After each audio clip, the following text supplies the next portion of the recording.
Oh shoot! I just realized I won't be able to see. Huh? I won't be able to see anything. What do you mean you won't be able to see it? What the fuck is over there? Nothing big is happening. Neat. Looks like a bunch of big rigs. Yeah. Perfect. Oh, that's even better this way. No, nice. Yeah. So your front camera's is good a quality? Yeah. Well, it's it's one of the last of the brand new LGs. Oh wow. Like literally, it came in a box and everything. Unfortunately, they're now out of production, and we're also now live. Oh hey, how you doing? I mean, no one's watching anyway yet, so it doesn't matter too much if we. On if YouTube? Yeah. What's up, YouTube? Yeah. For a second, to get set up. Yeah, because I'm not set up at all. Oh really? Yeah. Oh. I have never live streamed with this, so I've got to set up the live stuff. Well, I was trying to do it for my app, but apparently YouTube blocks access to the app, which I think has something to do with all the controversy they got into. Oh yeah. Yeah. So obviously, I can't do an overlay. Yeah. Oh, maybe I should have gotten my battery too. Oh well.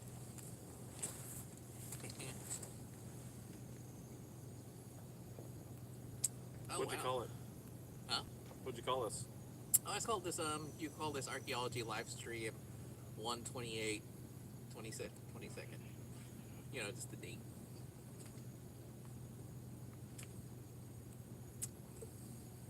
I'm surprised at the number of diesel pushers I see around here. Oh fuck, they're everywhere. So why don't you tell people where we're at? Oh, well, yeah. hold on. Oh, all right. Just vamp for a little while. We're vamping until Facebook is live. Sorry, I didn't know Richie was going to go live immediately because I want to say all this again. Oh, that's true. Yeah.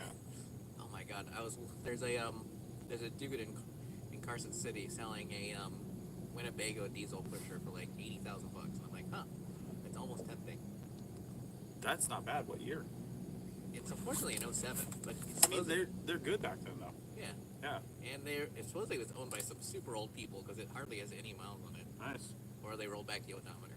Not that I should say that on the air because I don't want to get sued for libel.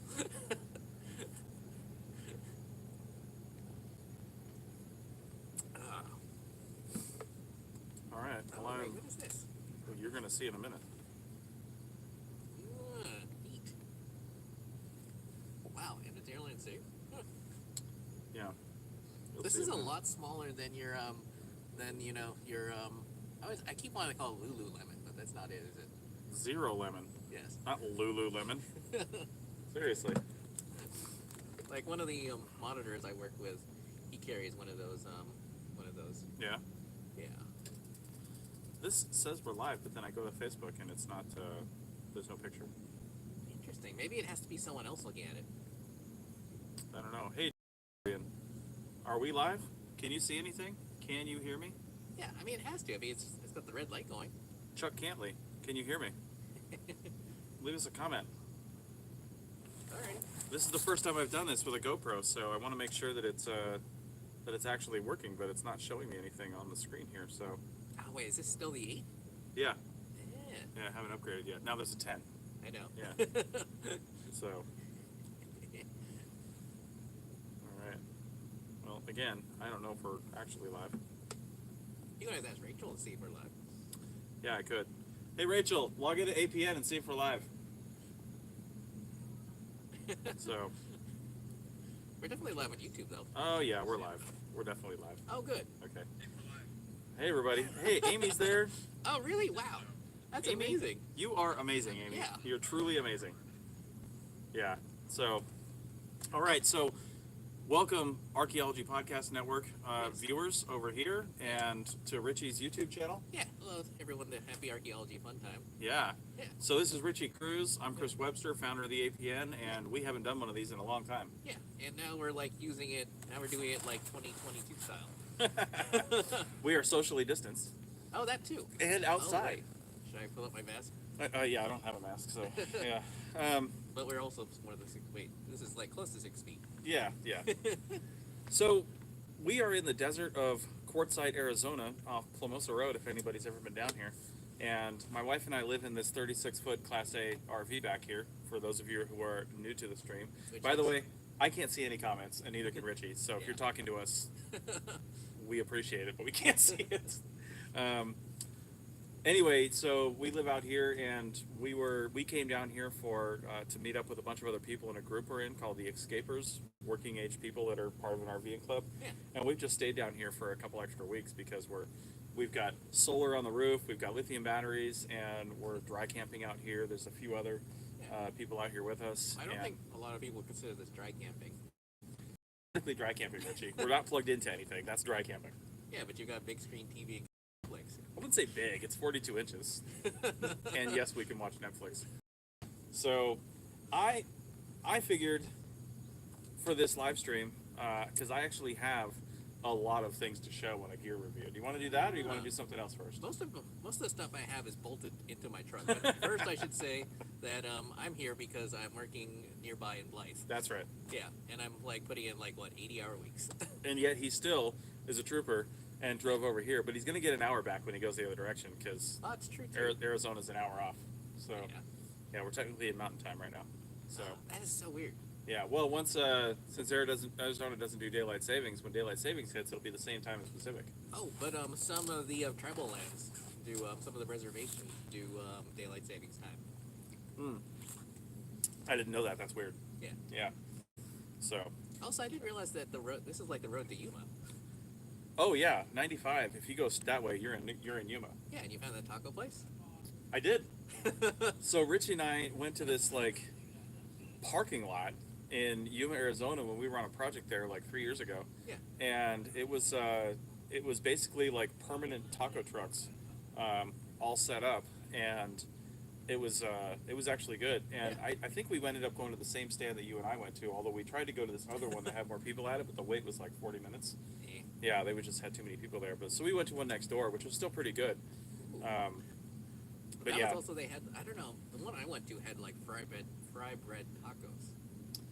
I think both of these guys had that, but I didn't get one. We had one for lunch today. Ooh. At the Courtside RV show. That's one of the other reasons we're down here. Oh yeah, you're living out your nomad land life, and not so nomad land style. I mean, I wouldn't call it nomad land. Yeah, those guys were troopers. But I mean, we do live pretty comfortably, I gotta say. And I gotta say, I want to say on the live stream that I've seen some YouTubers I recognize. I saw one van rolling out. I'm like, oh wait, I know that. I literally know that van. I watched that channel. Yeah, I've seen a number of RVing channel YouTubers that we watch out here for sure. Yeah. So, hey, I'll tell you what. One of the first things I can talk about is got right here. It's by a company called Snow Fox. And we just discovered them, to be honest, a few weeks ago because when we went to this this Escapers Convergence, they call it, we were in different sections around the park. It wasn't a park, it was like a rodeo grounds, but we were in different sections. And we were in the solar section because no generators, solar only for 9 days. Yeah. And but each section on the first full day, there was an hour where they called it the lot crawl. And each section had a different theme. And you basically a drink or something like that, and some type of colorful snack food or something is what we did. But we did espresso martinis in these little shots, these little 1 ounce espresso martinis, and then deconstructed caprese skewers. But you can check it out on your Instagram. Yes. Yeah. The Roadster Adventures Instagram, RODSTER. That's where I saw it. Yeah. No, it was really cool. But we wanted to have a Yeti, unfortunately, we have a lot of Yeti cups, but we have pretty much all the ones that they make, but they don't make a martini glass, which is a weird thing to say. So we found this company called Snow Fox, and they've just got these wire-thin edges on these glasses. This is their bourbon or cocktail glass, and we also have the champagne glass, and we also have the martini glasses. Neat, but they're not color matched anymore. They're matched to themselves. My wife insisted on the white with the rose gold rim, but they didn't have the blue Yeti ones that we have. Yeah. So all of this brand sits together and is the same color, and all of our Yetis sit in another cabinet that was this color. Again, just like Nomadland. Oh man, I was gonna say you should have gotten red, like red and blue. Oh yeah, well we're not maggots. Oh wait, speaking of we should bring up the flags. Are you gonna Are you gonna bring your Is there such a thing as an atheist flag you can fly? There's an atheist symbol. Yeah, it's like an A, which is ironic. It's like a scarlet letter, but there's definitely a symbol. A moth literally just flew into the flame. Um, Oh, good. One but less there's moth. honestly, that leads me into the next discussion. Okay, Yeah. because All the flags are in here. all the flags around here, but also our flagpole that we just bought. Oh yeah. Yeah, so we don't have a ladder off the back of our RV. For some reason, it didn't come with one, and that's what a lot of people attach flagpoles to. Or if they have a fifth wheel, they attach it off like the bumper or something like that. We don't have a bumper either. Oh, you don't? No, there's no bumper typically on the back of a Class A RV. It's just like Ooh. fiberglass all the way down. Yeah. But we did. I've been waiting a year for this. Finally, just got my Starlink satellite dish shipped.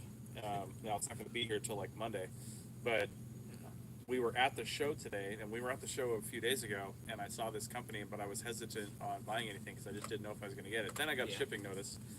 So what we ended up getting, and I originally was going to get this trailer hitch adapter that basically sticks into a trailer hitch for set off the back of the RV. There's one for table. You can put all kinds of stuff in those. Yeah. Now the downside to a dish off the trailer hitch is, of course, it's stuck to one position on your RV at all times. Plus, don't you need it for your bikes? Well, we would only install it once we stopped at a place. Yeah. So, but again, the problem is, like, I can think of plenty of parks that we've been to, or plenty of spots that were back-in spots, and you back right into the trees. Oh, that's true. Yeah, so the one we ended up getting was this place called Flag Buddy, I think it's called, and they sell a pole that's basically aluminum poles that are in 4-foot sections, and the guy literally 3D printed in his RV while we were waiting the Starlink attachment that he has for the top of that, because you can do flags, you can do all kinds of stuff up there. Yeah. But he 3D printed this thing that he sold it with us, and then they also sell these suction cups that they kind of invented. This whole thing that the suction cup, the bottom suction cup has a little holder on it for the bottom of the pole, and then the top suction cup has basically a spirally kind of thing that the pole goes into to keep it steady. So you put one on the bottom and one on the top. But with this configuration, we can now attach this dish on a 16-foot high pole anywhere around our RV. So if we're getting a better view to the satellites from the front, we can put it on the front. If it's on the side, we can put it on the side. I mean, it just doesn't matter where it goes. Yeah, so, and the cool thing is, it's a 16-foot high pole, so we can actually, you know, our RV is 13 feet high, and when our jacks are down, we're typically 14 or 15 feet high, give or take. And so we can probably hook this thing up a little higher on the RV and probably get the dish a total of maybe 25 feet off the ground. Oh, and the amazing thing is that unlike that truck, this is actually here. Mm-hmm. You know. Yeah, unlike the Cybertruck, which is now 2023. Yeah. Dude, you know that 2023 is going to roll around. It's going to be like next year. Oh, it's gonna be 2024. Yeah. If that, you might as well buy a Rivian. I mean, you're not wrong. Or the Ford Lightning. The problem is, I haven't seen a single all-electric vehicle that you can flat tow behind an RV. That's true. Yeah, you can't tow any of them. So we'd have to either drive it or put it on a flatbed, which I don't want to do. Why not? Either way, it means we'd have to get a new vehicle too, if we're going to tow it, because our trailer hitch and our towing capacity is only 5,000 pounds on this, so we need to get a bigger RV. But have you seen, like, I've been, you know, I obviously follow some RV channels, and one of the crazy new things that I've seen pop up in a lot of newer trailers is campers with offices built in. Oh yeah, there's newer Airstreams that have like a second bedroom that's an office. Yeah. Yeah. Just super cool. I Because, know. you know, for like people who actually, are like digital nomads. Well, I kind of want to do that with, I mean, that's one of the appeals of toy hauler fifth wheel to me, aside from the fact that I have to buy a $90,000 truck at the same time, and I don't want to do that. Fifth wheeler concept, I mean, we looked at a few today that just have an amazingly huge garage in the back with a patio and everything that you can put an office in, you know, or a recording studio. Yeah, well, I mean, when I was originally thinking about it, it's like, wow, I could put like a video studio in here. Yeah, for sure. Yeah, easily. It kind of reminds me. Remember when we were Lake County? Yeah. With that guy who said he put his like server in there. Oh yeah. Also, by the way, I know we didn't say this, but I listened to the latest episode of CRM Arc, and With the weird tools. Yeah. And they were talking about God, I forget what made me think of it, but it made me think of like, there's always that dude who like, your walls aren't straight enough until he has to get in and do it himself. Yeah. And more importantly, I don't understand. Californians are so crazy for breaker bars. I prefer the good old fashioned pickaxe. Breaker bars have their position. I mean, they're just really hard to carry around because they're super heavy. Yeah. You know, a But pickaxe you can put in your pack. and more importantly, I'm not sure about you, but for me, I feel like it's a lot more precise. I can like shave stuff with it. I think with a pickaxe, it's just a lot more violent.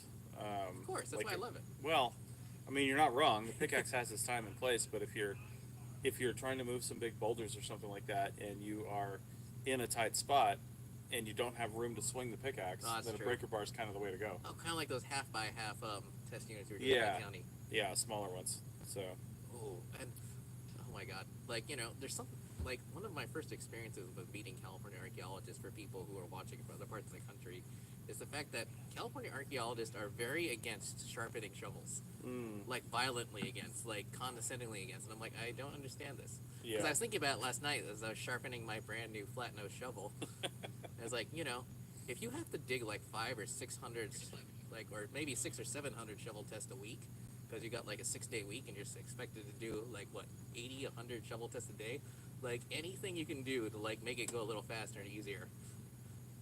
nice. Yeah. Yeah, you're totally right. Totally right. It also Yeah. made me sad because my round nose shovel, my regular shovel testing shovel, man, I put a really big dent in the nose of it. Oh, It jeez. took forever to get it out. Yeah. I mean, you mess those things up at all, and you got to do a lot of grinding. Yeah, and I didn't have a Yeah. grinder. I just had like a big file. Yeah. Nice. Oh my god, I don't trust people. I don't trust people sharpening my shovel, that like aren't me. I mean, I just use a regular like bastard file. Yeah, same here. Yeah. Because like once there was one project I was on in Minnesota where everyone was just throwing their shovels in a pile, and the person got a little too crazy with the grinder, Yeah. with the electric grinder, and like I'm like, wow, this thing is super hot. Is it supposed to be this hot? It was not good. Yeah. Yeah. I'm watching the comments now, Amy. So Oh, good. I see you in there. I could only look so high, and I see yoga pants, so I'm not really sure what you're talking about. Oh wait. But, Oh. oh, and she says they're on the waiting list for Starlink. Amy, and anybody else who's looking at this in the Yeah. future, the reason I got my Starlink already, because I had misunderstood how to actually do this, okay? Yeah. So when you first sign up for Starlink, you do have to put down a $100 deposit, and then the equipment actually is $500 once it actually ships. So you got to pay for all that. But you have a shipping address, and you have a service address, and you have a billing address, right? So I had tried Reno, and of course they said Starlink will be available in your area mid to late 2021 is what it told me. And I tried a few other addresses of people I know, thinking if it goes there, then it's going to ship there, right? That's what I was thinking.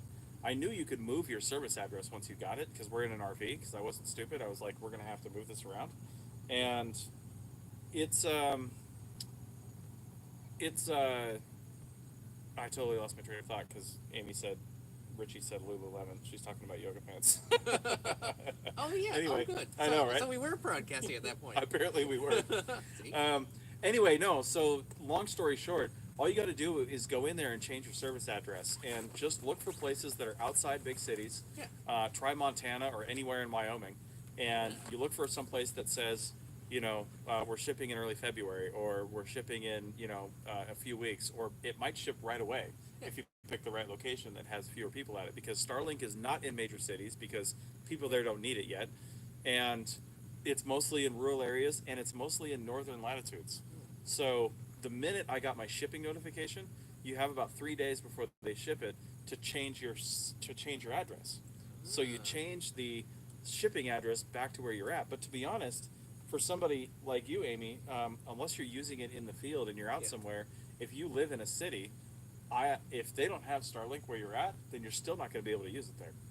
I mean, that's just a simple fact. And then other things we got to think about here, like our neighbor here, we're actually broadcasting this on a Starlink signal right now, and because our neighbor has Starlink satellite. And one of the things you have to consider is, if you're going to a location or you're leaving a location that people are trying to get into regularly, and right now we're in one of those that people are trying to get into constantly, just because it's busy here, they're talking about when they're going to leave. And when they leave, they're getting really used to Starlink right now because they're new to it as well. But when you start changing your address, your service address, and checking other locations, the way you check it is it says you're good, you're here now, and you're no longer in the location you were, and your dish is not going to work. Oh. Yeah, so you have to remember that if you're moving the dish. She says she's in a pretty rural location, so if your service address is actually where you live and you're still waiting, well, you're probably just going to have to keep waiting.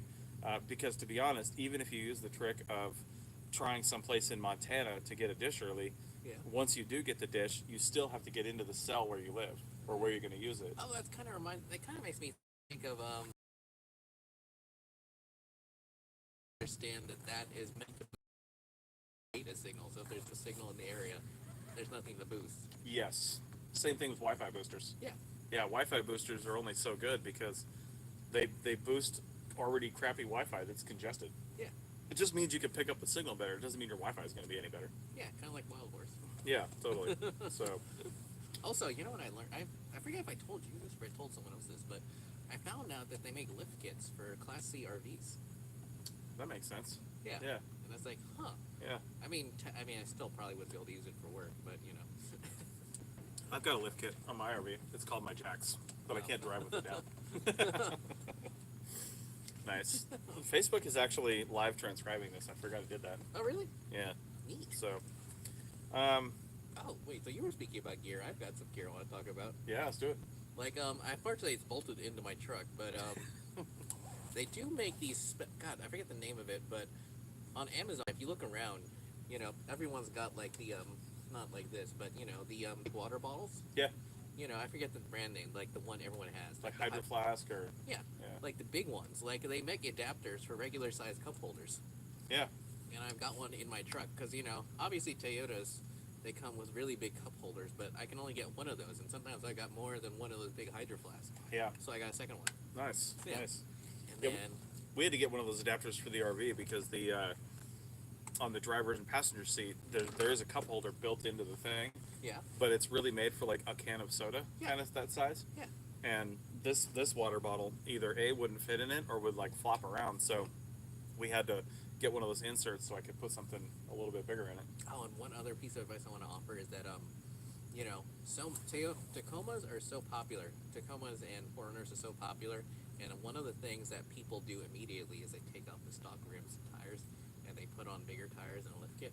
Yeah. And I was doing the math, and I realized that, you know, I was looking on YouTube, I was looking on eBay, and for like $1,000, which is less money than it would cost me to get a set of summer tires for my truck, I can just get a different set of rims and some like 0-mile factory tires. Nice. So that's Nice. so next, I think like either Sunday or Monday I'm going to put in an order, and hopefully they'll be there by the time I get back to Reno. Yeah. Yeah. Yeah. Oh, that's cool. Yeah, because you Yeah. know, I mean, like literally the set of rims and tires I'm looking at, they are 0 miles, and like with shipping, which is still not cheap, it comes up to like $800 or $900. Jeez. Yeah. Yeah. So, and I was also doing the further math. It's like, I could probably just sell these. I could probably just take out the old tires and sell like these rims on, and just keep doing that. But then I'm like, yeah, I don't want to do that. It seems wasteful. Does your Tacoma have tire pressure sensors? They do, but the battery's dead on them. Oh, like in the valve stems? Yeah. Yeah. Because for people who don't realize it, those only last 5 to 10 years. So if your Yeah. light comes on permanently, that's why. So there's no way to change that aside from changing out the wheels with different ones? No, you can always just bolt in new monitors. So that reminds me, Yeah. because driving this RV, first off, we have a Ford F53 chassis Yeah. and dashboard, and some newer RVs. This is a 2015. Yeah. Some newer RVs, they have tire pressure monitoring systems that Yeah. broadcast up to the thing, like most newer cars do these days. Yeah. In fact, our Ford C-Max, the car that we pulled behind this thing, also has its own tire pressure monitoring system. But Yeah. I always have on our stereo the rear camera that's in the top of the RV focused on the car, because I can't even see the car in the mirrors. It's too small, right? And the RV is too big. So if we had a tire blowout in the car while we're towing it, I would literally never know. Which is why, at the show this week, Yeah. I bought Tire pressure motors. tire pressure monitors. It's called a TPMS, tire pressure monitoring system, right? The one I got is from a place called Tire Minder. It was about $500 because what I got was it actually comes with 10 tire pressure monitors because we have 6 tires on the RV and Yeah. 4 on the car, and these literally just screw onto the valve stems. Yeah. And then the ones in the car transmit to a little DC transmitter here that I've got to actually wire into the back of the RV somewhere here.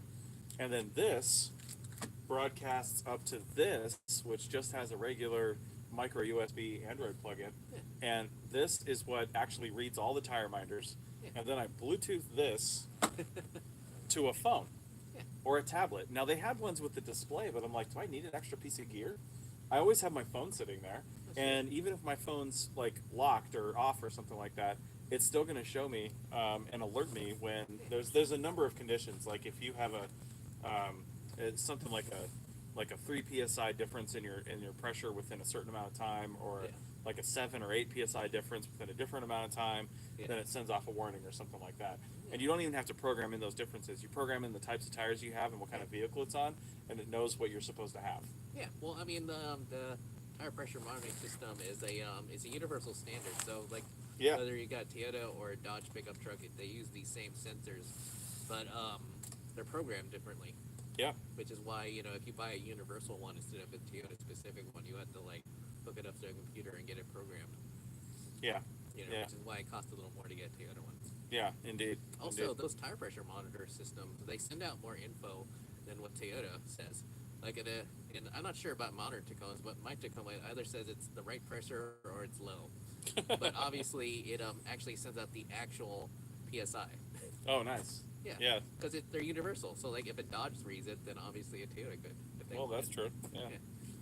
Yeah. So, yeah, I mean, I'm mentioning this, and I live in an RV, and most of you probably don't. But to be honest, if Never you know. have an older vehicle Yeah. without onboard tire pressure monitoring system, like if your vehicle's more than say 10 years old, Yeah. it probably doesn't even have a low tire pressure light. No. And it's just a good thing to have.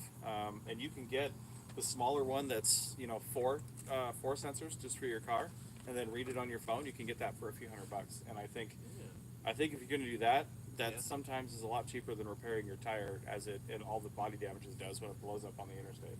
Oh my God! Actually, So. I just saw a GMC SUV on the way here that had a blowout, and like the family's all hugging each other by the side of the road, and the CHP was pulling over to Oh my God. like see what was going on. I mean, obviously their vehicle was all right, Yeah. ish. Like it didn't cause an accident, but still, that was very upsetting to them, I suppose. Yeah. Also, don't cheap out. Just buy better tires. Well, I mean, that's the thing. But Yeah. sometimes you just, like, I'll never forget when I was driving to Santa Cruz one time for a presentation I was doing. Yeah. If you've ever driven to Santa Cruz, Yeah. leaving 101, there's like some squirrely, high speed, no shoulder roads going through there. Like people are just crazy going through that road before you get over the hills. And I will never forget, it's 2 lanes, a median, well, like a cement barrier, and then 2 lanes. Yeah. I was in the left lane going around a semi-truck, and again, corners, I was in my Tacoma, and I was going around this truck, and sometimes when you go around a big truck like that, the wind and blow off of it just kind of moves you a little bit, and it pushed me just a little bit into the rumble strips, and in the rumble strips was a jagged piece of metal, and just as I was getting past this semi, my front left tire hit that jagged piece of metal, blew out my tire, and when the tire blew out, it pushed me in front of that semi, and I went all the way. If I had been 10 feet back, I'd have hit the semi and probably rolled and flipped over my truck and been hit by the semi. But I went in front of the semi and ended up going all the way over to the other side of the road and stopping to change that tire. Man, which is probably how you got your camp tail. The guy who got it from, yeah, that's probably what happened to him. Yeah. So, yeah, exactly. But anyway, yeah, it was crazy. It was totally crazy. By the way, Good tires don't matter in that case. Oh, that's true too. Yeah. But was it Amy who put up that job ad? Which one? I could have sworn Amy put up a job ad. Maybe it was someone else. But I was gonna say, like, don't be discouraged by the mean people. Because it seems like every time someone puts up an ad, there's always like I've been seeing friends put up job ads lately. Yeah. And everyone's always so snarky and mean. Yeah. They are. You're totally right. Yeah, it's just like everything's a negative now. Well, speaking of that, somebody who just joined us has some things to say about that. Heather, Oh yeah. who's on the Sierra Mark podcast, she's had experience with that. To be honest, anyone who's ever posted a job on Facebook has had some blowback from it. Oh yeah. Nobody's ever happy. Nobody's true. ever happy. Oh, and by the way, I remember, how we were. Remember mentioning to you how we are classified as unskilled labor. That's right. And I met someone who was on the project who was on the project. It was a project in Oklahoma for a casino, Mm-hmm. and the owner of the company was so angry that he basically poured all his money into getting the law changed, and he did. And I'm not going to mention the name of the company because I think he might still be there, might still be around. But Yeah. if you ever work in the Virginia area, you probably have heard of this company's name. Oh But yeah. yeah, because I remember you were mentioning that's like an urban legend, but it's not. Right. Yeah. That's like a very real thing, Yeah, for sure. and For a sure. terrible real thing. Yep. If you've ever wondered why we don't earn as much as biologists or even paleontologists. Yeah. Well, hey, let's do something fun now. Yeah. Because we'd also this RV show that we're at Yeah. in Quartzsite here, we went probably I think Tuesday, and we had intentionally didn't buy anything. We were just like looked around all the vendors. There's tons of different things there, not just for RVs, but like all kinds of weird stuff there. Yeah. All kinds of neat things that we saw. And then we went back today to actually do some filming for our YouTube channel and Oh, some really? of the Class A RVs that they have. So we saw some really nice RVs there. Oh, neat. We did some of that, Ooh, but then they we covered also the video in 6 months. I know, right? Oh, 6 months? You think I'm gonna get done that quick? But yeah, so we ended up actually picking up some things that we had thought about and bought, and this is actually one of them. This little thing here has a handle strap on it. I don't think they have their name anywhere on here. I'll have to put something down. But I have seen those on Amazon. Yeah, but it was I think it was $50 or $40 for one, or $70 if we bought two, and we did buy two. I've got a purple one sitting over here. But basically, this weighs about, I don't know, maybe 2 or 3 pounds. Yeah. It's not that heavy. And if I bring it out just like this, it's now a stool, and it says it has like a 400-pound weight capacity. So if you can hike around in the desert, you're probably less than 400 pounds. And you can sit on that if you don't want to sit on the ground or in the bushes or something like that. Or you can use it as a table. I can use it as a footrest, Yeah. just something like that. So it's pretty sweet, and it just telescopes right back together. And honestly, it'll sit at different heights too. Yeah, which is also pretty cool. So I'm using one as my wife's as a table over here. I got a yellow one. They had all black ones, but I was like, you know what? I don't think I want that one because I might leave it sitting on the ground somewhere and I won't be able to see it. Oh, that's true. Oh man, yeah, that is true. Yeah. So my wife got the purple one. Yeah, it's pretty cool. I gotta say, pretty neat. Collapsible, telescoping, and again, doesn't weigh too much and will fit right in your pack. Oh man, that makes me think of how many compasses have been left in the field. Yeah, right. I've left at least 2. Yeah. Yeah. It's always amazing. No one can lose a trowel, but you always lose a compass. Yeah. So, hey, we got a few more people watching. Welcome to the APN channel. Richie can't really see his comments because he's using his phone for the live stream. Yeah. So, but I'm sure he'll get back to those later. Oh, So, one little tip that I can give to Bull is that if you're a fan of LG like I am, Yeah. buy them now because the last stocks of the unopened, unsold ones are like going fast. Oh yeah. Yeah, and I am glad I did. Nice. Also, I realize a lot of people don't use the features of Android. What do you mean the feature? Like, there's all sorts of little features you can do with Android that people don't seem to understand. Yeah. Like, you can make, because obviously Apple has copied the split screen, so that you can do the, one app on one side and one app on the other. Mm-hmm. But with Android, you can do, it's almost like regular floating windows on a desktop. Yeah. So you can have your main app, and then you can open up an app in a, what they call a pop-up view, which means that literally it's just there, like a floating window. Nice. And you can also undock your keyboard. Yeah. The only reason I say this is because if you're trying to use terrible apps like Survey123 or Collector, stuff like the floating keyboard is very handy. Mm-hmm. Because for some weird reason, Survey123, when you the keyboard pops up, it like blocks a lot of the view of whatever you're trying to type in. Oh, nice. Yeah. Yeah. Well, not nice. That's bad. Yeah. Yeah. So, I know with iPad you can undock your keyboard. Yeah.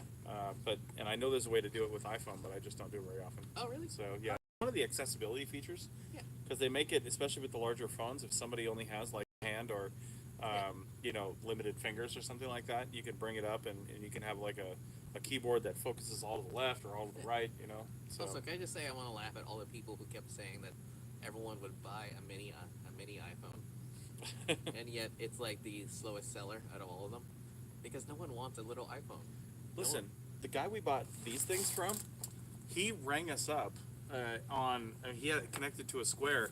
It was legit like an iPhone 3G. Yeah. It Oh was wait, seriously? Oh yeah, it was. I want to say it was maybe an iPhone 4, but it was so old. It was cracked, and it was the tiniest iPhone I've ever seen in my life. Yeah. And people keep saying everyone. Yeah. That's all everyone wants, but they're lying. They're Right. they're just like the people who keep saying that everyone wants a manual transmission car. Yeah, No yeah, one does. yeah. Hey, real quick, Donna's connected with us, and she says, "Nice digs." I appreciate the pun, Diana. Actually, we got this RV because I didn't want yet another white RV, and this we really like the floor plan. It just happened to be a color we really like too. But I think if it were not a favorable color, I probably wouldn't have gotten it, to be honest. Oh really? Yeah, this is black and gold. So just and, like every other RV here.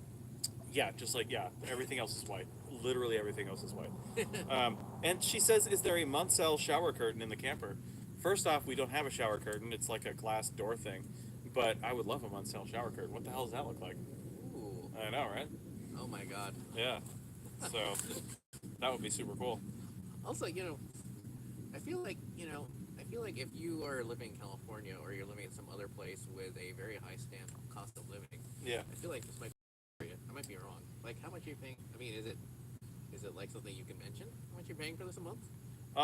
Well, see, so I will talk about it. So RVs, I mean, I don't care. I'll tell anybody anything they want to know about this. This was on the lot listed for $90,000. It was a 2015. We bought it in 2020, so it was 5 years old at the time. It only had 5,500 miles on it, 5,500 miles on it, Wow. which was super low mileage. It had one owner before us, and Yeah. he only put less than 1,000 miles on it because the miles before that were put on by either a dealer or somebody else traveling to some shows around the country. Oh, all right. Yeah, so that's where most of the miles came from. Yeah. And that was for like a couple of years, actually, while it was still new. Yeah. And then he bought it and used it for just a couple of years to go to one campground that was like 200 miles from his house. And that's what him and his wife did. But it ended up being too big for them, so they got something else. And so we ended up looking at this, and we liked it. We put $10K down on it. Yeah. And we had that in savings, and we put that down on it. And it's I want to say, I mean, it's a decent interest rate. I can't remember what it is, but it's a loan on this thing.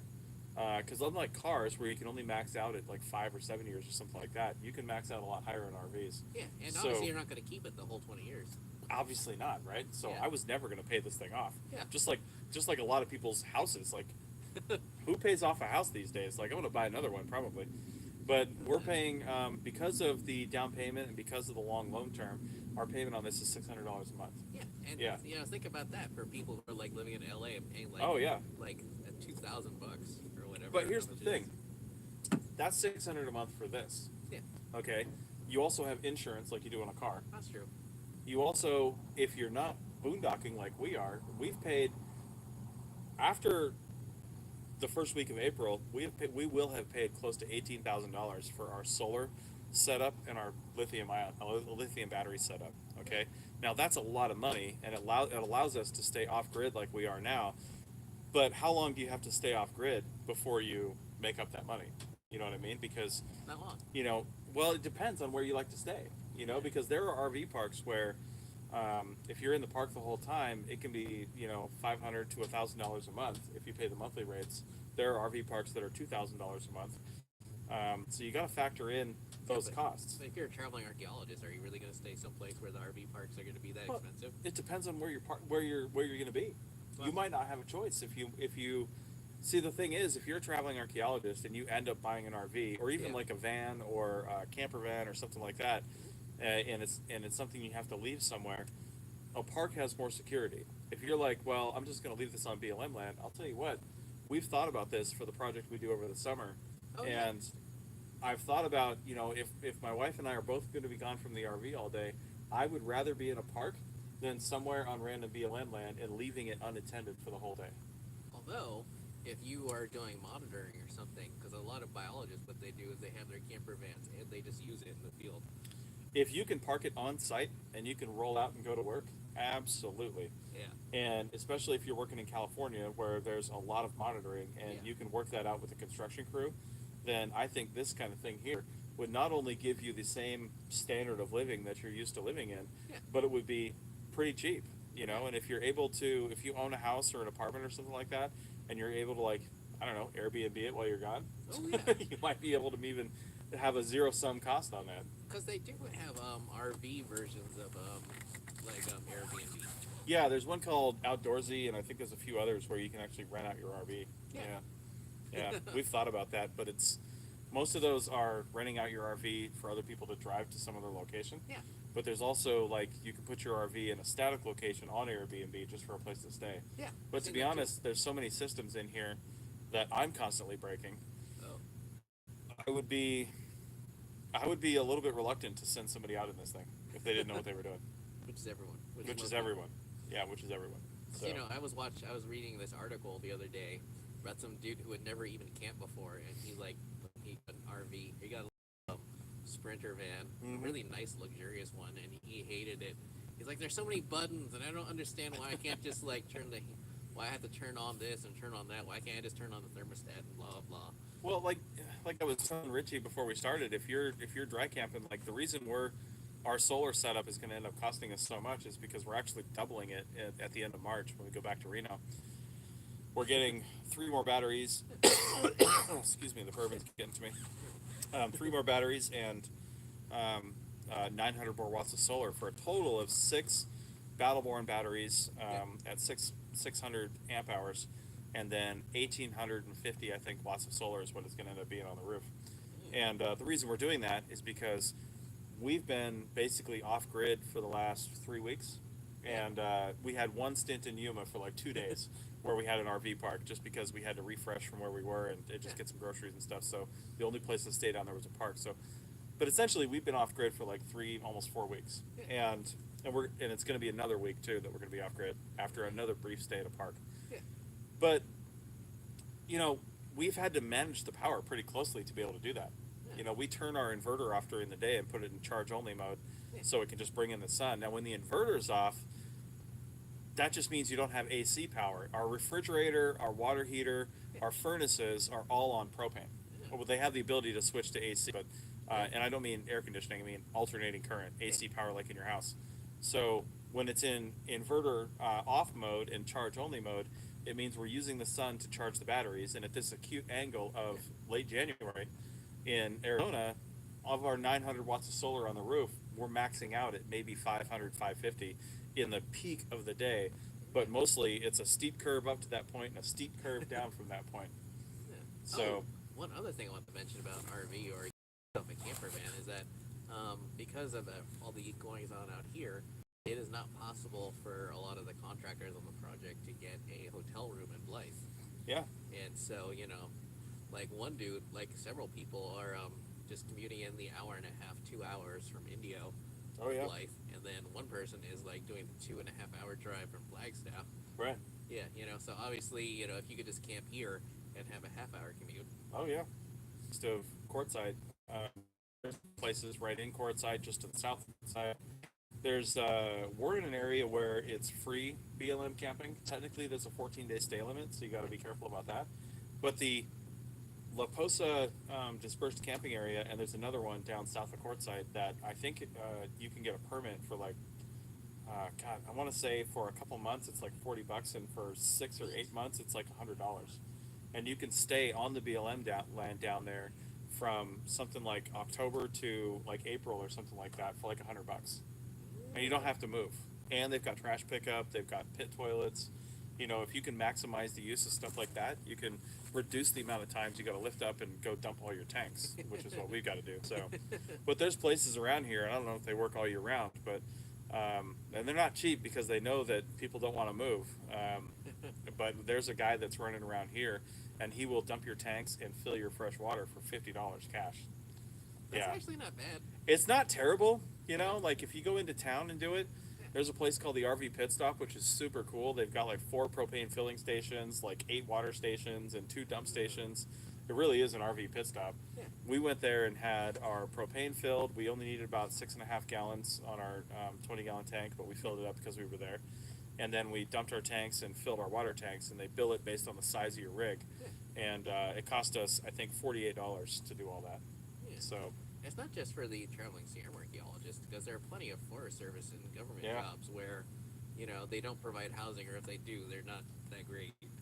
right, right. And alternatively, one use I've seen a lot of people do is that, you know, if they're forced to be in the hotel anyway, like a lot of California companies force you to do, what a lot of people do is they bring their van or their RV or whatever, and they use it as like their mobile kitchen / like storage unit, and they'll just leave it at the hotel. Nice. You know, Yeah. because obviously I feel like I'm not the only one who's very sensitive to not liking the room smell like they cooked in it. Well, you know, one of the things we've been thinking about, because you're reminding me of something that would be a good use for archaeologists, we've been thinking about upgrading this RV to a diesel, only because we want a bigger vehicle. Yeah. And Bigger towing capacity. bigger towing capacity, right. So we have a 5,000 pound towing capacity. That's why I had to get rid of my Tacoma, which is a really sad day. Yeah. I love that. Especially now that they cost so much. I mean, I sold a 5-year-old Tacoma with 115,000 miles on it for $20,000, and we had bigger offers, but those came in after we'd agreed on the sale. Oh my God! There's like, I keep riding by one in Reno. It's like a 2003 or 4 for $20,000, and it's got like 200K on it. Oh my God. Yeah. And I'm like, wow. I'm saying goodbye to Amy right now. Thanks, Amy, All for right. joining. She said Yeah. she might lose us. She's getting spotty internet, which means you're listening to us while you're driving, Amy. So, you know, Yay. hopefully it's just listening. There's not a lot to look at, though, to be honest. Oh my God! You know what? Yeah. Oh my God! You know what? Thanks to all these thanks to Zoom and Google Meet, now I have to, like, you know, more than once I've had to like be driving somewhere to or from somewhere and just been like in a meeting. Yeah, yeah. I hear you. I've done that a lot. I've been in this thing and attended a Zoom meeting. Yeah. But, no, one of the things we were thinking about doing was, Yeah. you know, we're always concerned with which vehicles you can flat tow back here. Yeah. And if you got, to be honest, you'd have to get a pretty big diesel truck for this. But if you got or a diesel RV, if you got like a 42 foot diesel RV, Yeah. some of those come with a 18,000 pound towing capacity. Ooh. And what you can do with that, I'm not a huge Ford fan, but Yeah. the Ford F-150 is flat towable Yeah. behind an RV. And so if you get a Ford F-150 and you get a truck camper shell Yeah. on it, then we can tow the Ford F-150 with the truck camper shell and have like a runabout to our spaceship, right? So that's like the away vehicle, and we can tow that behind it and then park this if we need to and go on weekend excursions that we can't go in on this in that truck. Oh, So company truck as well. it can be the company truck Like the because vehicle. if you have a place to park it, you could easily drop that camper shell in a parking lot. Yeah. You know, or something like that. But what I was talking about, to your point, is if you had something like that, it could be a supplement to the hotel room the company's forcing you to stay in, because the truck with the camper shell on it Yeah. doesn't take up any more space in a parking lot than anything else does. No. So you can just park that in the lot, go out there, hang out, you know, have it as your little office area or something like that, or your field area, and, you know, cook your dinner or whatever, and then go back into your hotel room and sleep if you wanted to. Yeah. I mean, because, you know, like right now in my room, I like have the hotel fridge, and then I have my my overlanding fridge, which was supposed to be in my truck, but, you know, since most hotel fridges, I think everyone's familiar with the fridge that either doesn't work or like everything gets frozen, Yeah. including your salad. Suddenly you've got like a frozen salad that you're trying to thaw. next Yeah. day, you Yeah. know? So I've now- tried to thaw frozen salad before. Yeah. Yeah. So now, and I don't know what it is. Something about deviled eggs. Like I literally have never had an unfrozen deviled egg in my life. Oh my God. But I love deviled eggs. oh, well, same here. But overlanding fridges are so cheap now. Like I am gonna get a second one, and it's gonna be like a fraction of the cost of my first one. Yeah. Although it's also a fraction of the size, because I want it to be the size of like one of those one of those little Playmate coolers. Yeah, yeah. You know, so like the one I'm looking at is less than $200, which is crazy since like just 5 years ago they were like still over $1,000. Yeah. know? Yeah. And the one I've got in my room doubles as a Yeti. Oh, yeah. Because it's also a roto molded cooler. We've seen a couple of RVs in the last few days, just looking at shows and stuff here. Yeah. Some of the nicer, higher end ones, to be honest, they have these bays behind me here. They have pull-out bays Yeah. where it's like a big tray in there so you can get to your gear. We do not have that. And one of them that we saw had a pull-out bay that had a Dometic Yeah. freezer in it. Oh my God, was it Intech RV? I think it was a Holiday Rambler, actually. Oh God, Yeah. I heard that those are like Class A's. Well, this is what we have. Yeah. Ours is a Holiday Rambler. Yeah, we saw a lot of Holiday at the show today. Yeah. But I think the one we saw was a Rambler, or it was something. What was it? It might have been an Integra or something like that. Anyway, Dometic is a brand that.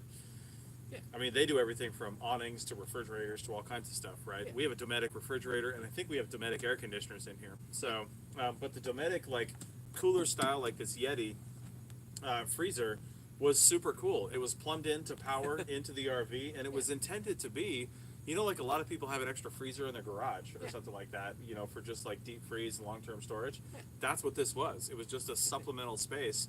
Even though that RV had like a full-size residential refrigerator in it, it still had this Dometic freezer down below. Oh, well, that's like last year we were at. It's like that RV we saw at Wild Horse that had the that had like the outside kitchen. Oh yeah, yeah, yeah. There's a number of those that have those, especially fifth wheels. Yeah. Fifth wheels almost always have an outdoor kitchen. And the Rivian. Oh yeah, the Rivian. God, Yeah. it's an add-on. Yeah. But so, who I'll wouldn't tell get you that? what, the Rivian truck. If you get everything that they show you in the commercials, that thing has got to be over 100K. Well, so what? At, like the brand new Tundra, like starts at like your average out the door price is like 60, 70K. I know. And when I found out, speaking of F-150s, like I was talking about earlier, when I found out the F-150 was flat towable for the first time in my life, I started looking at it, and I went to the website for Ford, and there are like 7 different models of F-150. The lowest one was like $21,000. That was like the commercial, no frills, spray it out with a hose F-150. And it went all the way up to the Raptor, which started with like no frills. So like the base Raptor was like $90,000. Yeah, for an F-150. Oh man. So The thing is, I mean, have you seen like they just released images of the Sequoia like yesterday or 2 days ago? yeah, You know, effectively for people who are missing, like for people who don't realize that Toyota does not sell a Land Cruiser in America anymore. mm-hmm. But the frame and all the running gear, basically, it's all the next generation. The Land Cruiser they just released has a modular frame and drivetrain, and so that underpins the new Tundra, the new Sequoia, and will probably underpin like the next generation 4Runner. Oh wow. So even if it doesn't say Land Cruiser, it is still technically a Land Cruiser its own way. There you go. And the crazy part about Land Cruisers, I forget if I mentioned this in a previous live stream, but Toyota engineers its Land Cruisers for more than double the intended service life of your average vehicle, because by federal law, a car has to last a minimum of 10 years. So like Ford, Jaguar, etc., they only engineer their cars to last 10 years, whereas a Land Cruiser is engineered to have a service life of 25 years in like a hostile environment. Oh my god. Yeah. Yeah. Which is why if you've ever torn apart a Land Cruiser, like that's why they cost so much, and that's why everything is so big and beefy. They're worth it. Yeah. Yeah, for sure. You know, For sure. like the Sequoia, I think the average out the door price would be like 70K for one of those. Yeah. But then, I've been looking at them on the used market. It's hard to find one that doesn't have like 500,000 miles Oh yeah. Yeah. for like a bajillion dollars. For sure. For sure. You know. Yeah, people don't get rid of those until they absolutely need to.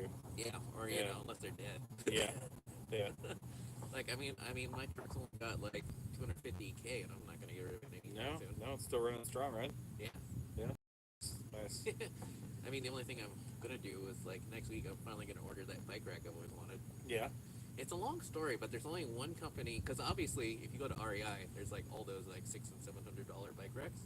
But the problem is they're not off-road rated. And there's only one off-road rated bike rack that is available in the U.S. What makes it off-road rated? No plastic parts, and everything is super heavy duty. Yeah. Yeah, like if you look like at a Yakima or a Thule or whatever, Yeah. they even the $1,000 ones have some plastic parts in them. Right. Which on the shaking and stuff like that will just break apart. Yeah. Now you're talking about one that goes on the top of your topper there, or off the hitch. They make both, but Yeah. I'm gonna get the one that goes up the hitch. Yeah. Oh, and that also reminds me, oh god, I forget the name of it, but if you go to the REI website, one of the one oh shit, what is it? One of the hammock makers. They just discontinued one of their hammocks, so it's only $40. Mm-hmm. And so I bought one, and I learned that some genius out there has designed a hammock frame that'll fit into your trailer hitch. Oh, really? Yeah. Yeah. And so obviously. Oh, I think I've seen those. Yeah. Yeah. And so I obviously bought the hammock, and at some point, probably like in the next couple of weeks, I'm gonna buy the hitch hammock frame. So it just goes into the hitch, and the hammock sits like Yeah. parallel to the back of your truck. Yeah, I've totally seen those. Yeah, those are cool. Because obviously a lot of especially around Reno, you see people with those rooftop tents, but those are $4,000. Yeah. And I've got other stuff at the roof. Nice. I'd rather not have to lose storage there. Yeah, yeah, for sure. Also, my God, on this project, so many people have gotten stuck. I finally realized I had to spend a lot of money to get a bunch more recovery equipment. Mm-hmm. Because, my God. Yeah. Because at the project we're on now, there's a bunch of heavy equipment that can haul you out if you get stuck. Mm-hmm. For some really weird, strange reason, some dude decided to drive out in the actual work area where they're using they're using a big plow. Yeah. To break up the desert sand. Mm-hmm. So it's super sandy, and he drove out there in a rental Pathfinder. Oh my God. Yeah, and so obviously he got stuck, and so after everyone else tried to pull him out, they finally had to get one of the big pieces of equipment to haul him out. Oh my God. Yeah, That's crazy. Yeah, so oh my God, I've got to buy I'm even gonna buy one of those crazy big jacks that you see on all the Jeeps. Yeah. And all that sort of stuff. Yeah. Because right now I'm carrying the bare minimum, but it's I don't want to get I mean, if you got the space for it and you can get it, it'll just save your ass. Well, that's the crazy part is the fact. Thankfully, they make all sorts of mounts to make your truck organized. Yeah. Because right now I just throw everything in the bag, but that is not. But when it comes time to pack up the hotel, it's like Tetris. Yeah. Yeah. Cool. Nice, How long have we been going, by the way? We've been going 54 minutes on my live stream. Oh, perfect. Right? Yeah, which I know you've got to work tomorrow. Yeah. And you've got to drive back, so I want to talk about this real quick. Oh, do it. Well, we don't have to be too quick. Well, So I can't turn this thing on because I totally drained it the other day. But oh, what is it? So this is called the Storm 2 Liquid. I bought it on Kickstarter. Actually, I bought it on Indiegogo, so I think you can still buy them on there, actually. Yeah. But this is a 30,000 battery. Yeah. Now, that's nothing special, to be honest. There's plenty of those. I've got two 011 ones that I've been using forever. Well, one of them that I replaced this summer after the other one blew up after 5 years. Remember that? Oh. Yeah, Rachel was using the one, and she comes back, and it's totally popped out with the battery. That was after 5 years of using it, and so I bought a new one, and we still use it all the time. In fact, when we have our just evening chill time watching TV and stuff, and we turn the inverter on, we'll charge everything up at that time too. Yeah. And then we have it for use during the next day. But this thing, the reason I bought it is because even that new 011 30,000 milliamp battery has a 22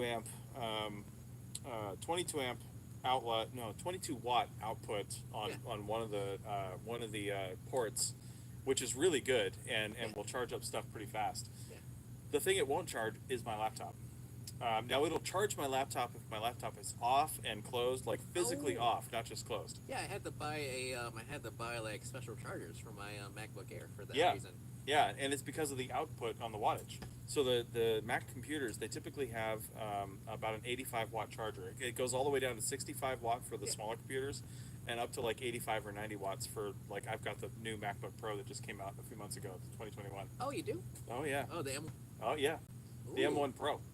Oh, cool. Yeah, I was tired of my slow video editing, and I needed a new computer. So, anyway, I bought this because of all the boondocking and dry camping and stuff like that we're doing, and sometimes I'm just sitting somewhere where I can't plug in.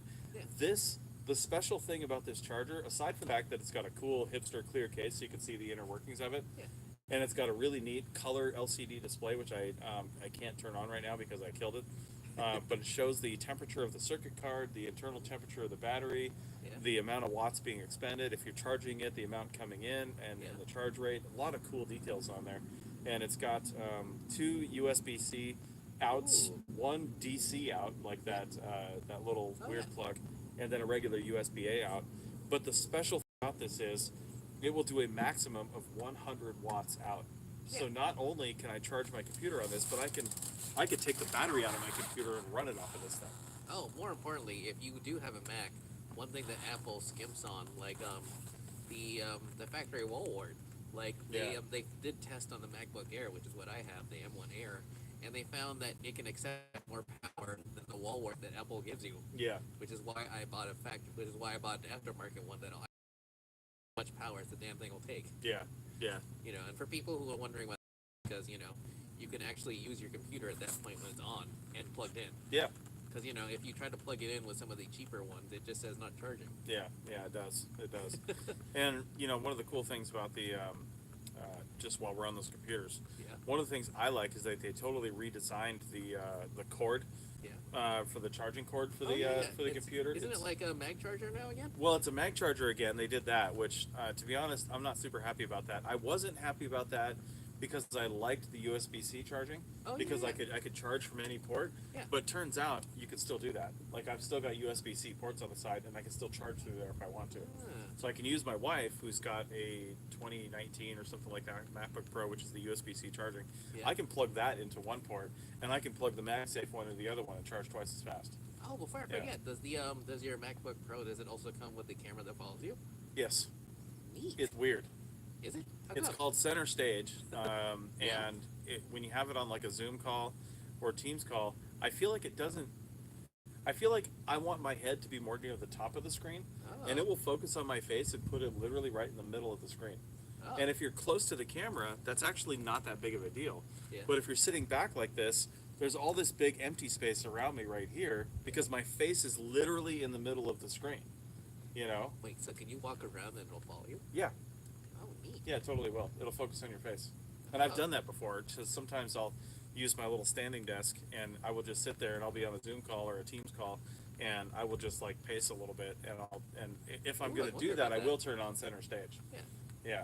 Ooh. So, but most of the time, to be honest, I turn it off because I'm sitting in front of the computer and I don't like how it frames me. Oh. Yeah. So, yeah.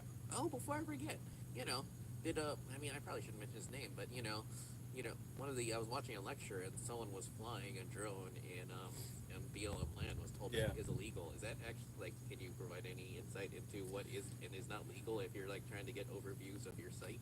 Well, I'm on BLM land right now and I flew my drone.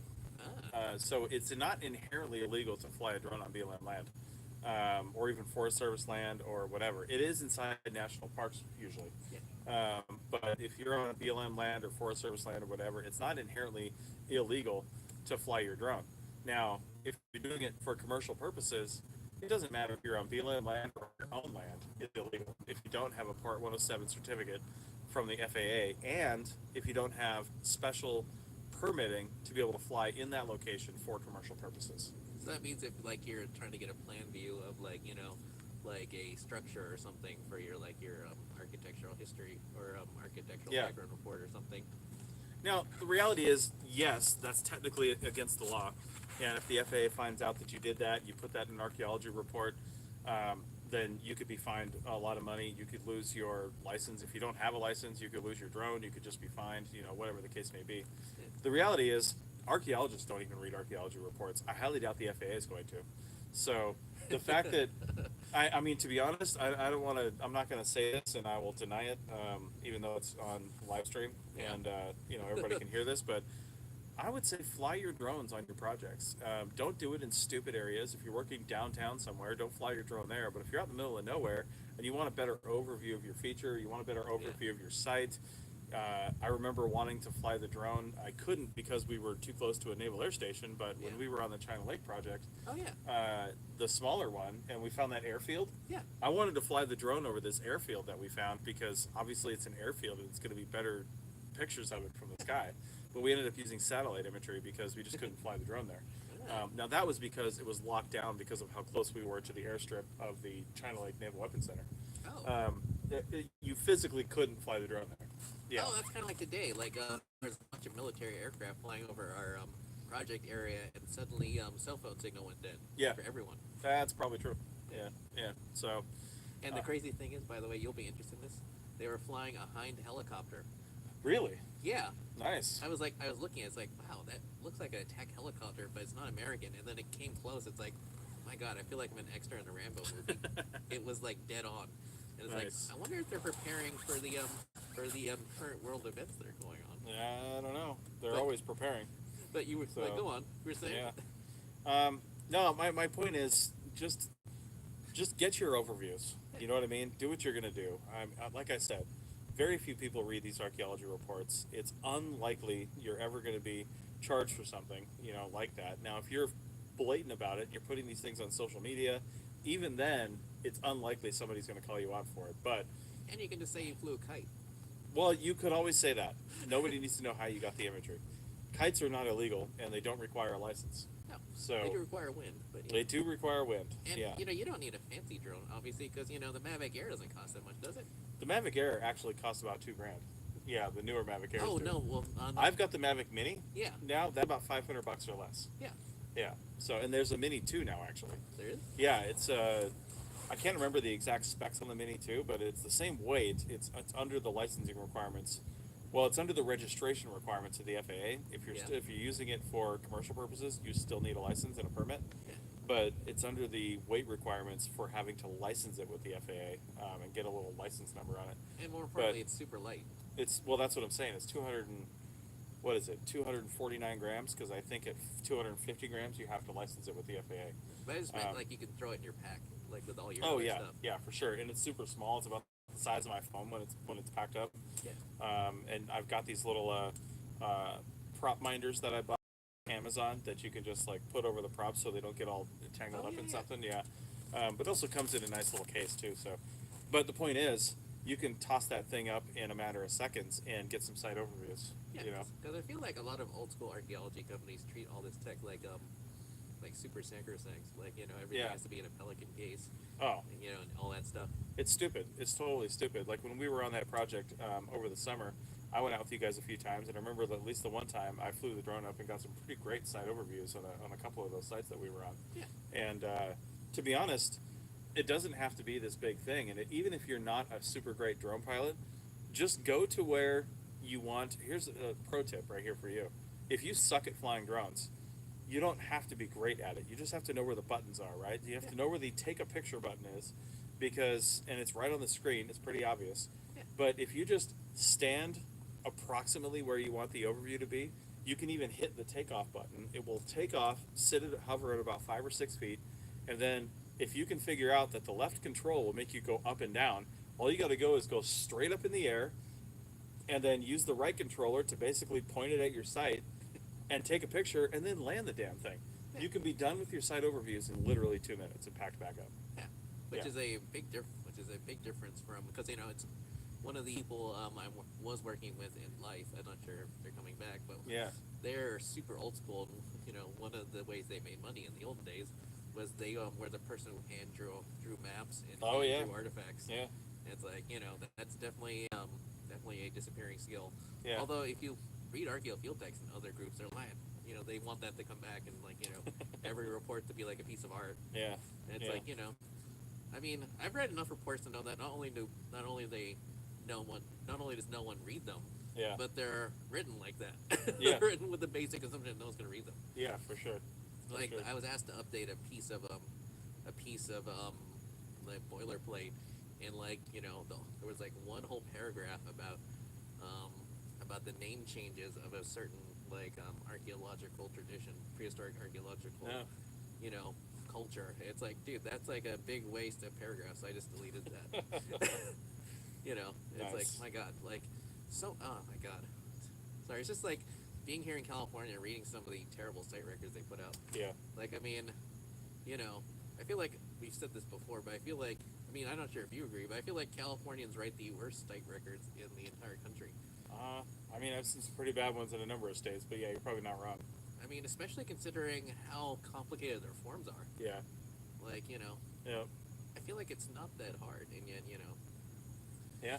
I mean, especially when you compare it to something like the iMac. I was actually trying to point out the other day to someone that the reason why, California site records are so terrible is because other records like the iMac, they make you take stuff out of the site description and just fill them out in a box. So Right. like stuff like landform and aspect and all that stuff. Right. That just like goes on the form. That way you can't just like skip it Yeah. and just like say and just like give a bunch of garbage. Right. Because how many site records have I read in California? Literally one sentence about what the site is, and then like 3 paragraphs about directions to the site from like some weird random office in the middle of nowhere. From some random location. Yeah. Yeah. Oh, and did you want to mention anything about Wild Note before we go? Yeah, I can. If you're a, let me turn this fire down a little bit. If you're a WildNote user, obviously I consult for WildNote. We've mentioned this in the past. We might have some new listeners though, but and my wife actually works for WildNote. She's got a job doing customer service and form building and stuff like that. So try not to yell too much when you call customer service. That's right. You're probably going to get her. So, but no, WildNote has been doing really good. We've got some really cool new features coming out, and a new one that just came out that's going to help. That's going to help syncing work a lot better. And to be honest, I haven't even used it yet. Richie, you've got more experience with that than I do at this point. Yeah. Yeah. So it's just a new syncing procedure that makes it more intuitive, right? Yeah. Like you know, if you're used to something like Collector, you know, it'll just when you get in the cell phone range and you open up the app, it'll just automatically sync, and now WildNote will do the same thing. Right. Right. Oh, and it'll also encourage you. It'll also encourage you to update, which it didn't used to do. Yeah. You know, which is like a thing. You know, which is like a really big deal. Well, and you Android users need that. The iPhone just updates. Well, the Android can too, but most people turn that off. Oh yeah, okay. I think you can turn that off in Apple too, but the default is turned on. Yeah, same with Android, but a lot of people, for some weird reason, a lot of people are paranoid, so they turn that off first thing. So stupid. Android users are in general paranoid. I'm just gonna put that out there. Again, well, also like using wired headphones, so that's why. Yeah, yeah. So what about updates to your YouTube channel? You giving me shade for my 6-month release date? I mean, I do bring my laptop out with me, but it's like, you know, it's just like with these 10-hour days. I hear you. And these 80-hour weeks. I hear you. You know, I mean, I definitely want to save up for a house, so it's like, you know, trying. Yeah. And I also feel like, I also keep wanting to do, like, I also want to move up at some point. Yeah. You know, get more responsibility, and obviously I have more responsibility lately, so it takes up some more time. You don't need a house. Get one of these. I was thinking about that too. Although, you know what's crazy? I don't think we talk about this. My mom has a Prius with a dead battery in her yeah, I think driveway. you mentioned that. Yeah, I don't think I mentioned the live stream though. Yeah. And it's only a couple of thousand for a new battery. She's like, yeah, if you want it, just come grab it. I just have to find the time to go to the Bay Area, grab it, and they make a lift kit for a Prius. A lift kit. Yeah. That's much. Yeah. Kind of like the way they do for a Santa minivan, which I did not realize. They basically make lift kits for almost everything. Listen, I used to have a Prius, and I think it was I don't even know what year it was, 2010 or something like that, 11, whatever it was. And we had that thing, and when we moved to Nevada, I think in Nevada is where we bought it. Yeah. And I'll never forget going up to south of Lake Tahoe, off of whatever highway that is, Blue Lakes, I think it is up there. We went to this place called Blue Lakes. There's actually 2 lakes, I think it is. And you go down this long gravel road, and I remember because we had a Toyota 4Runner before that, so it has a similar clearance to a Tacoma. And so I remember just driving down this road, and I would see like the smallest of rocks just like sticking up, and I'm thinking, okay, well, I'll straddle that, so it'll be okay, and it would hit the bottom of that stupid Prius. And I was just like, that as a field vehicle. We did use it as a field vehicle. The Clear Lake project. It's still an image that comes up on my Instagram and my Facebook every once in a while. So that was definitely not the right color interior for a field vehicle. It really wasn't. No, it got super dirty. So, and the Prius was white on the outside. Yeah. Yeah, like glacier white, I think they called it. That's the crazy part. The Prius my mom is gonna give me is black and black. Oh yeah. Yeah. It's slightly faded and dented, thankfully, since it's a former Uber vehicle. Oh yeah, that would do it. Yeah, it's had a lot of vomit in it. Yeah. Oh. Yeah. Well, you never know. Oh, and you know, for people who are going to the Society for California Archaeology meeting in Visalia in the first week of March. Yep. I'm going to be there as like a civilian / regular archaeologist, and I believe you're going to be there? Rachel and I are going to be there manning the WildNote booth. They haven't done that in a while, have they? Well, I mean, they certainly didn't do it last year, and I don't remember the last time they were at SCA, so, yeah, I don't know. Was it when we were in San Diego? Yes, maybe. I know we were there for that one, but was that the last one we were at? I think that might be. Yeah, actually. Yeah. Ooh, that was a fun conference. That was like 3 or 4 years ago. Yeah. Yeah, it's Yeah. been a while. So, all right. Well, I think that's about it. Yeah. Unless there's anything interesting is coming up on the APN, or you want to mention I mean, I keep meaning to ask what happened to Culturo. well, Culturo. So, for those of you paying attention, Culturo is it still exists, obviously. It's the parent company, parent organization that we created over the Archaeology Podcast Network. And Oh. Culturo, if you're wondering, is sorry, I'm trying to get to where I can shut this live stream off in a hurry. Culturo is the Esperanto word for culture. Oh, it is? Yes, because we wanted a word and a logo that had no cultural affiliation with anything real. Oh. No cultural appropriation. No, we had a designer, the same person, the same woman that actually designed the APN logo. We went back to her and we gave her some ideas, and she designed the Cultura logo based on our thoughts about that. Yeah. I basically told her I wanted some sort of non-standard, futuristic-esque like logo, and I had like a DNA strand or something in it to represent humanity, but like all humans, not like specific humans. Yeah. And she did a stylized representation of that, and I really like it actually. Yeah. And to be honest, we launched the website, and Culturo it's really the hub of all the things we want to do that don't fit within the Archaeology Podcast Network, because by titling our network the Archaeology Network, we kind of shoehorned ourselves into archaeology.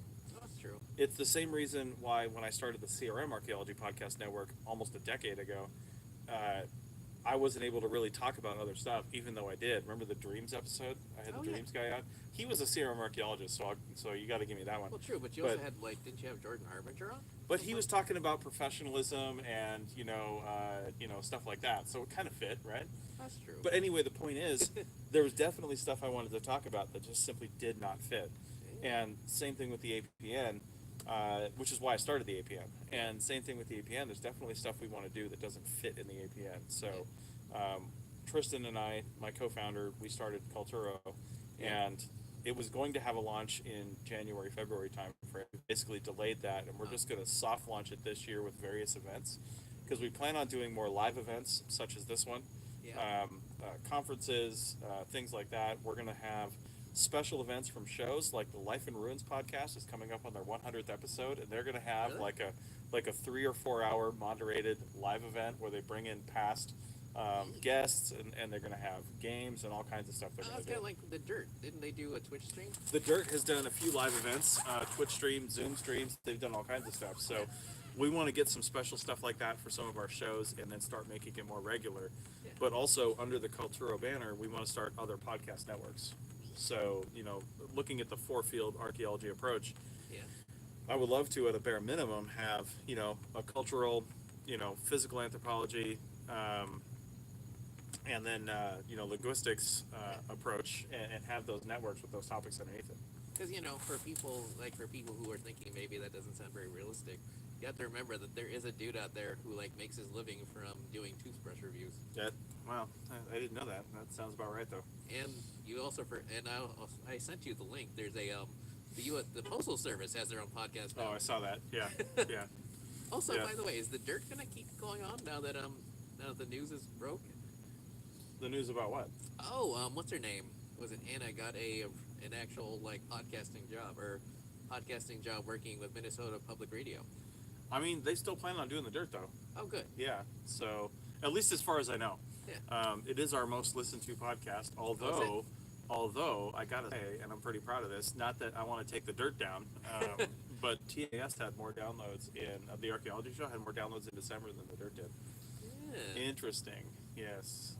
I think that's just because December's a weird month. There's people not listening to podcasts and doing different things, so That's the true. numbers are never reliable. But either way, still pretty cool that TAS is coming up. That's how I'm taking that one. And that's you and That's me and Rachel. Yeah. And in fact, now that we have our Starlink, and now that I've never really done the live stream on the GoPro like this, it's working pretty well. And from what I can tell from the audio, it sounds pretty good too. Oh, wait, I just had a thought. Maybe you could do it while you two are actually driving somewhere. I mean, there's no reason we couldn't.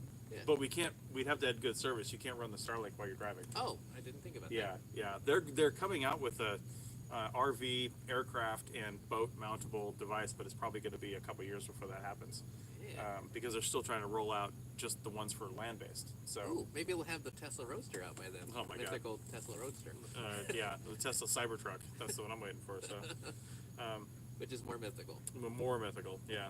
So anyway, I think that's enough for now. Yeah. Yeah. Thanks for coming out, Richie. This was super cool. I'm glad we could meet up like this because Yeah. maybe if our time frames sync up, we will be back in Reno. Well, maybe we'll do one in Visalia.